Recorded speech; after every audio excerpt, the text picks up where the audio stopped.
Assalamu alaikum, everybody. Welcome back. Amanda goes back to basics. It is an amazing day here today in West Yorkshire. So I am sitting quite close to the window so you can see the beautiful surroundings that give me so much joy.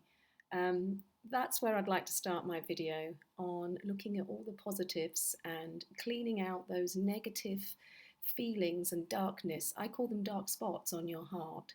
And if you know my story, I had a lot of dark spots collecting on my heart through my experiences and through my bad choices. And my bad choices were being fed by this darkness in my heart, this need and this want, and this insecurity that I had about who I was and what I had around me. I couldn't see any light, I couldn't see any goodness. Everything was very negative. So I was interacting with that world in a very negative way, and I was grasping and pulling and having false kind of senses of happiness.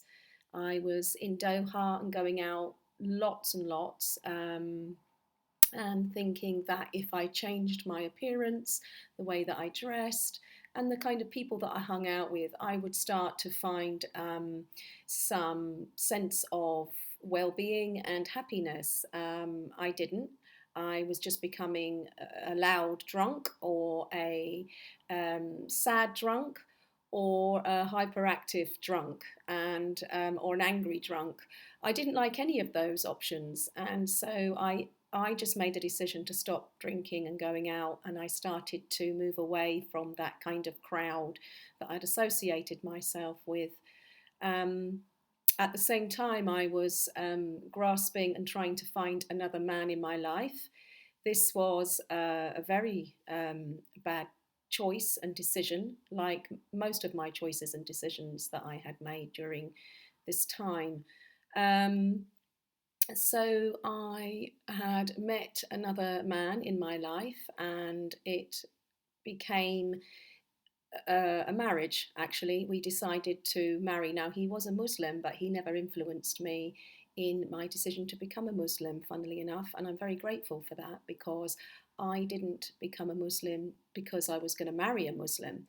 Um, we decided to become married, and we unfortunately only lasted for 1 year.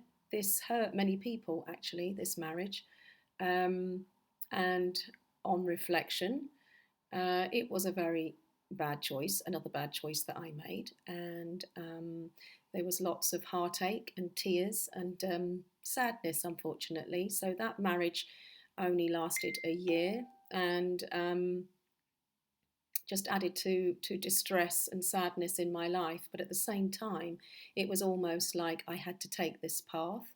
And through the path, through this sort of whirlwind of a marriage and sadness, my journey continued towards Islam, and I found Islam after the marriage broke up. So, but I had a taste of Ramadans with my husband, my second husband, and he was practicing his Ramadans, but obviously wasn't praying or wasn't reading Quran or anything like that. We had one time where we sat and read Quran together, actually, but it was only a sort of tiptoe in. I had a Quran given to me through a friend of mine, Julie.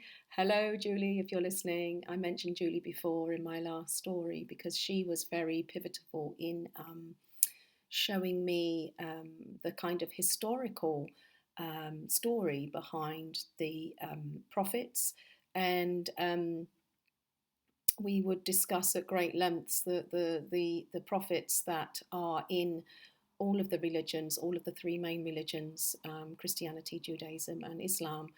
And I was becoming quite interested in that. And I was pulling away from the social group of going out to the bars, and I was more interested and focusing on the kind of historical, who are these great people and did they exist? So I started to explore um, the kind of science as well behind and the evidences behind these stories to kind of give me that sense of belief, because being a non-believer, I needed evidence. I couldn't just go on the belief in my heart. So that's where my story continued, really. I had set up that altar. I was reading self help books. I desperately wanted to change who I was. I was not happy with my sort of attitude, my thinking, my behavior, my sadness and distress. It was just, I couldn't. I just couldn't continue the way I was continuing because I was just destroying everything. I had just destroyed so many good things. I couldn't see that they were good or beneficial for me. Um, my heart was dirtied. It was dark, um, and I just collected kind of negativity around me. So um, I'm going to stop there because I want to say, keep your heart clean, and where you've kind of felt that you've made mistakes or that you've made a wrong choice or you've upset somebody or you've hurt someone, um, ask for forgiveness and pray. Or if you don't pray, if you're not a praying believer, then find some goodness in your life and really focus just only on the positive, and and leave the negative behind, because even if life is hard and tough, there are still lessons to be learned, which was my story really. I was learning, although it took me a long time, and I'm still learning and I'm still making mistakes and I'm still causing upset in decisions and choices. So nobody's perfect, and I'm not claiming to be perfect by no means. So have a blessed day, and please keep positive and look at all the beauty. Look at the beauty behind me in these trees. I mean, that is incredible. So have a great day. I hope you enjoyed your cup of tea with me, because I didn't say get the kettle on. So have a fantastic day and lots of love to you all. Take care.